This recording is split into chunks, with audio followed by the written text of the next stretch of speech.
Hi guys, welcome back to the channel. Have you ever noticed at the end of the movie Meet the Robinsons? A reporter tells Lewis that he's got a bright future ahead of himself. Then Lewis looks over at a group of people standing in the gymnasium. His future mom and dad, his future wife, and also the coach for some reason. The reporter saying a bright future was clearly a reference to his future family, right? Since the movie is all about Lewis trying to find a family? But then why is the coach included in this shot? I believe that the coach from the science fair is Bud's brother Joe, Lewis's fraternal uncle. And the goal of this video is to get you to believe that Joe and the coach are the same character.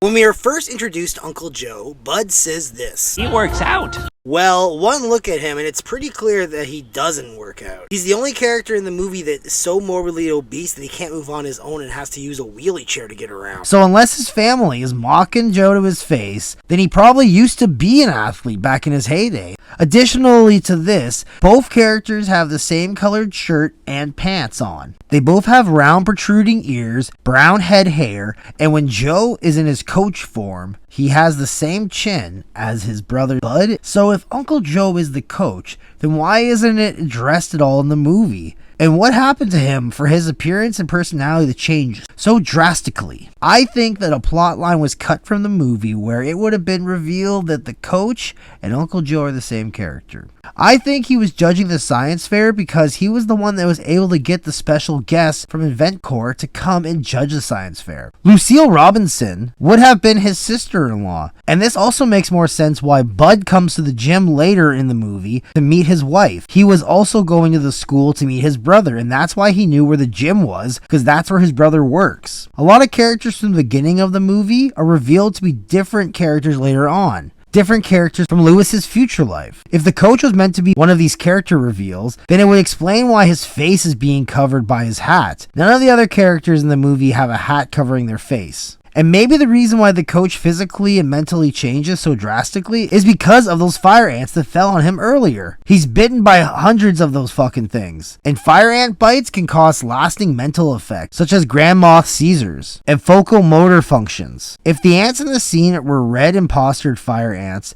then this could be possible. The coach is seen as a muscle-bound bully. When we first meet him, he's judging the science fair and he's yelling at an obese kid, making them do laps around the gym, embarrassing them. And then later on in his own life, he's so fat he can't even walk without a chair. This makes sense from a story perspective. And I think the reason they scrapped this idea from the final version of the film was because Meet the Robinsons is a Disney movie. The company Pixar, a company that distributes through Disney, was also working on a movie that had a lot of obese people in floating chairs. It was coming out the next year. If more time was spent with Uncle Joe, it would have made the floating chair people in WALL-E seem less interesting because we would have saw it a whole year before in The Robinsons. And at this point, 2007, there was more fate in Pixar than there was in Disney CGI films. Besides, the coach isn't even a real coach. Goob's baseball game takes place at the exact same time as the science fair, and he's supposed to be the coach for the baseball team. So why isn't he, there? Why is he at the science fair? This guy's brain didn't work in the first place. So in conclusion, the coach and Uncle Joe are the exact same character. They just cut out the connection at some point in one of the final drafts, and it didn't make it to the final screen. What do you guys think? Do you think the coach and Uncle Joe are the same character? Do you think that they're not? Let me know in the comments,